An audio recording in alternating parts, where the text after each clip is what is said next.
פסחים פרק ה' משנה ג' שחטו את קורבן הפסח, somebody slaughtered the Pesach sacrifice, שלא לאוכליו. And he slaughtered it not for the people who were going to eat it. He slaughtered it by mistake for another group. שלא לאוכליו, or, not another group, sorry, not another groups, לשם אנשים שאינם יכולים לאכול ממנו כזית בשר. He slaughtered it for the sake of people in the old age home. 90 years old, 100 years old, people who cannot eat that amount. כגון לשם חולה וזקן, for example, somebody who is sick, somebody is old. ובפסח נאמר, and in this Pesach sacrifice it says, איש לפי אכלו. It says you are to slaughter it, a man according to his eating. מלמד שאין הפסח נשחט, אלא לשם אנשים שיכולים לאכלו. Which means in these groups, you went to the hospital and you went to the people who are not capable of eating this and you slaughtered for them. It doesn't count because they cannot eat. Or שלא למנועיו. Or you slaughter it not to his designated people. שכן נאמר, because it says, ולקח הוא, it says, and he should take, ושכנו הקרוב אל ביתו, and if he cannot finish the whole Pesach sacrifice, he should join with his neighbor who is close to his house. במכסת נפשות. Should count how many souls are going to be eating it. איש לפי אכלו, תחוסו על עשה. You have to be designated a man according to his food. This is what you're going to be counted on this particular sheep. ומכאן, from here we learn, שנמנים על קורבן הפסח קודם שישחט. That you need to know who you're slaughtering this Pesach sacrifice before. You cannot join after the fact. When you slaughter the Pesach sacrifice, 55 people. So many people here, you guys, this is your korban. That's right. And only these guys. That's right. But at the time that you slaughter it, this has to be that. והוא שחט את הפסח, and the guy, instead of slaughtering this Pesach for this group, he slaughtered the Pesach for the other group. 55, it's the same thing, it doesn't matter. But he slaughtered it for a different person. He switched the groups. שלא לשום החבורה שנמנתה עליו, אלא לשם חבורה אחרת. Instead, for this group, he slaughtered it for the sake of that group. זה בסדר, כאילו? No, we don't know yet. Actually, it doesn't say.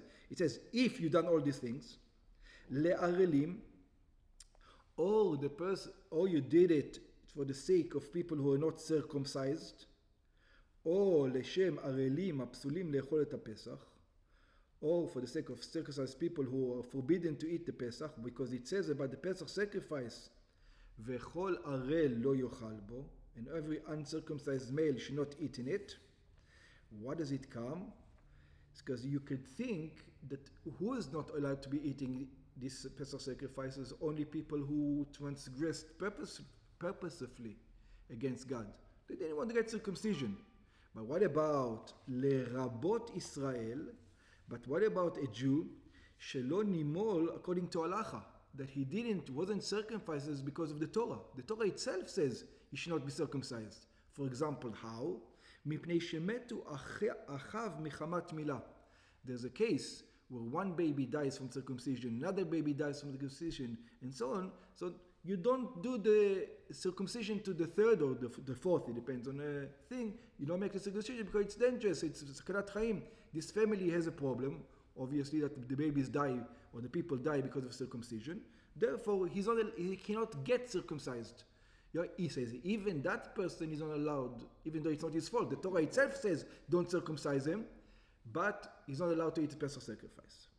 And if somebody did shchita for such people, doesn't work. Uletmeim, or somebody did to a group of people who were tameh, not defiled, or leshem tmeim, for unholy people, somebody who was nogea bemet, for example, somebody who touched dead body, or leshem tmeim, ha'asurim b'achilat kedoshim, those tameh who are not allowed to eat holy foods. All these things, pasul. All these things, the sacrifice is not good. They can eat it.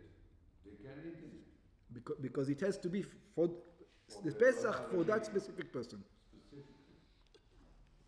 And he has to be able to eat that. Yep. What about, though, until here we said the whole group wasn't good when you circumcised. Now you switch the whole group with another group, or the whole group was old, or the whole group was arelim. What about if it's a mixed groups? So it says, what happens? Le'ochlav ve'shelo le'ochlav. To those who eat it, and to those who don't eat it. For example, some of the group are old and sick, and some of the group are not old and sick. There are some and some. Not all of them are sick. Just before you do the korban, don't you designate, you say, listen, I have here 40 people. This sheep can be good For 40 people. for 40 people. Now we know that there is some skinny, we say, oh, you don't eat the whole.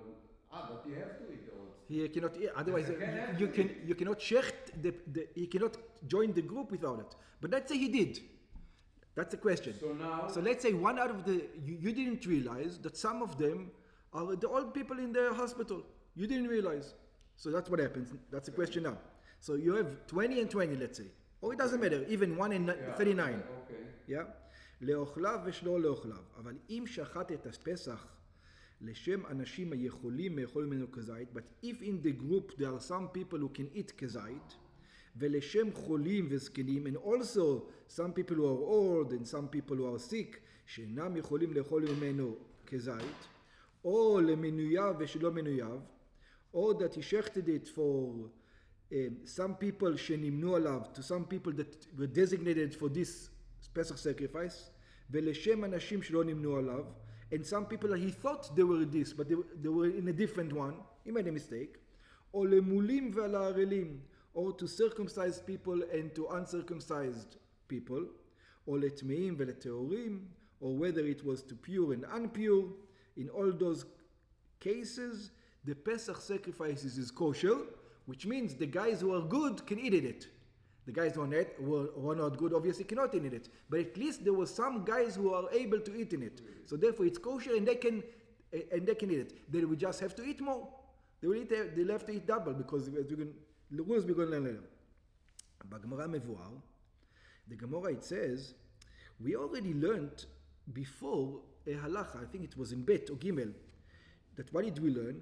שאין זה דומה לשחטו לשמו ושלא לשמו.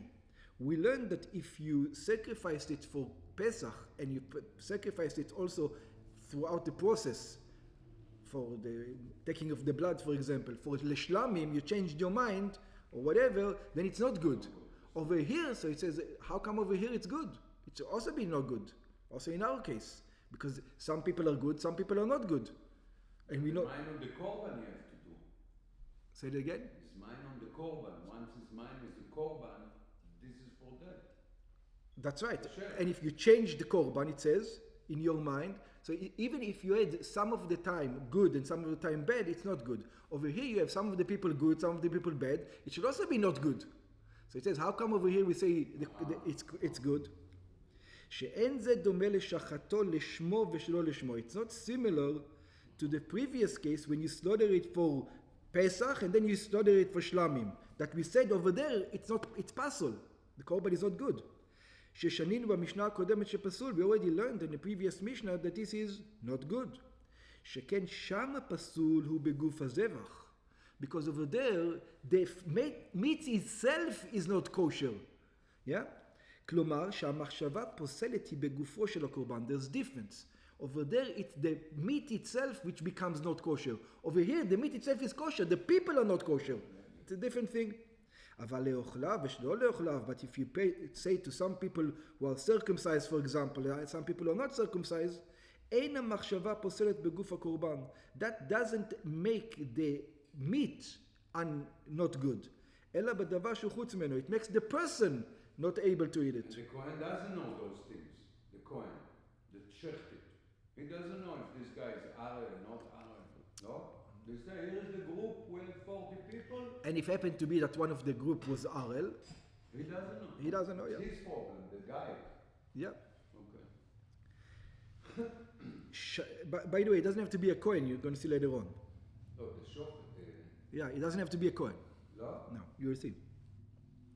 שחטו את קורבן הפסח. What happened? We said when you bring Korban Pesach, after Mincha, after 6.5 hours.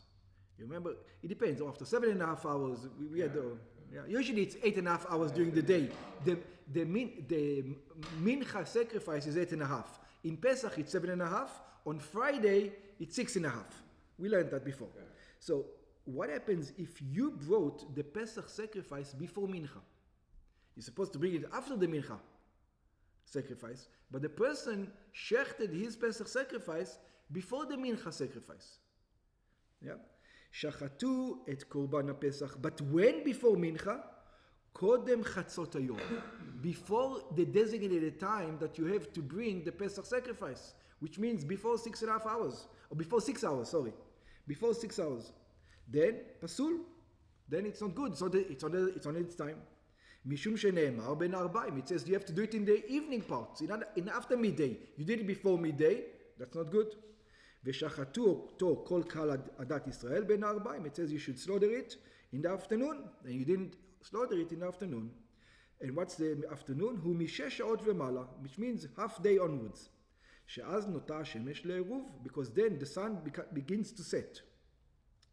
ולשון בין הארבעים, and what it says between the הארבעים, מפרש רש"י, אותן שעות שבין עריבת היום לעריבת הלילה. It's the time where it starts to become dark.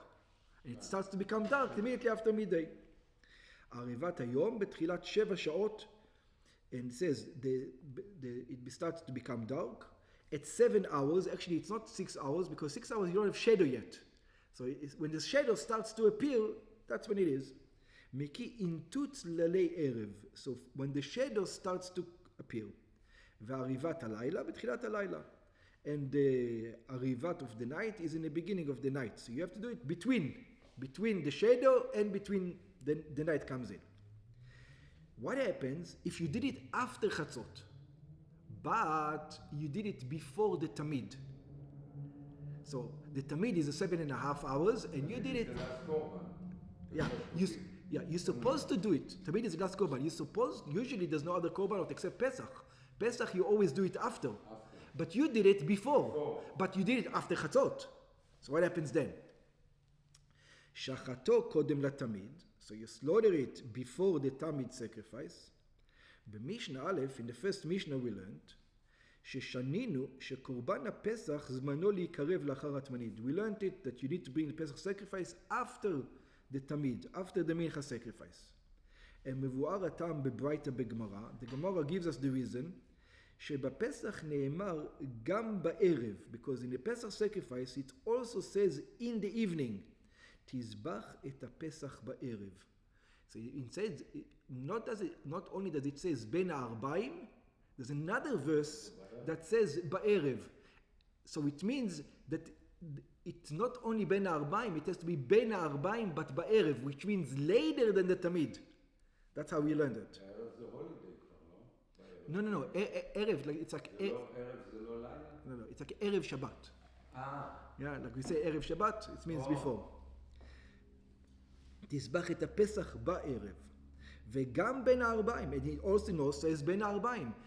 Yeah, and the mincha only says בין הארבעים for the mincha. And over here on the Pesach it says also the word בערב, so you know that Pesach is after mincha. ואילו בתמיד לא נאמר אלא בין הארבעים. And תמיד it only says בין הארבעים. There's an extra verse on the Pesach sacrifice that says in the evening. So why is it there? To teach you that it comes in the evening after the tamid. והרמב"ם, this is according to some explanation. הרמב"ם מפרש הטעם, the Rambam explains the reason, לפי שאי אפשר שיקריבו כל ישראל פסיכיהם בשתי שעות, because it says impossible, there's not enough time to bring all the Pesach in 2 hours. פירוש הדבר בשתי שעות, and why does it have to be in 2 hours? שלפני זמן שתחילתו של התמיד, because we already established that it's an established time for the tamid sacrifice, 8.5 hours during the day. You're not going to change it from the rest of the year. So you're going to keep that. And 2.5 hours is not enough time to bring the Pesach sacrifice. So the Rambam says, it's nothing to do with that there's another verse from Ba'erev. This is just a practical thing that we do it later on. To give them more time. To give them more time, yeah. Just practical. ואין הפסח קרב, אלא מאחרי חצות היום. It says, you don't have a choice to bring the Pesach early in the morning, because it has to be after midday. משנתנו בא למלמד, המשנה comes to teach, שמכל מקום, that it says, nevertheless, אם שחט את הפסח קודם לקורבן התמיד של בין הארבעים, if you did it before the בין הארבעים, it's still kosher. Even though, whatever you're going to say, according to the Rambam, it's easy. It's just practical. You do it after. But even according to the verse that you say, Erev, it's only lechatchila. But b'di'evad, if you did it beforehand, it's still kosher. You shouldn't do it. But if you did it, it's still kosher. Kasher ha-korban b'di'evad, the korban is still kosher, even though you should have done it later. ובלבד שיהיה אחד ממרס בדמו. So the slaughter is not a problem. The problem is going to be more, they say, when you're going to sprinkle it on the altar. So it says, so what you should do, even if you slaughtered it beforehand, before the mincha, make sure that somebody is going to be mixing the blood of it constantly so it doesn't become congealed, and then bring the mincha sacrifice first, split it on the, and as long as this is not congealed, then you throw that one, and you'll still be good. Yeah? ובלבד שיהיה אחד ממרס בדמו. As long as somebody is going to be mixing the blood. מנער ובוחש את הדם, he has to be mixing the blood, שלא יקרוש. That is not going to become congealed. עד שיזרק דם התמיד, because you want the דם התמיד to go in first on the מזבח. כדי לזרוק את דם הפסח לאחר זריקת דם התמיד. So that you're going to throw the blood of the Pesach sacrifice after the mincha sacrifice. ואם נזרק, and if you didn't wait, and you threw the blood before the mincha sacrifices, ואם נזרק דם הפסח לפני זריקת דם התמיד, even then it's kosher. Yeah, you should do it the right way. You know. So first of all, you should do it after. If you by mistake did it before, then you should throw it after. But even if you didn't throw it after the mincha sacrifice, you're still good.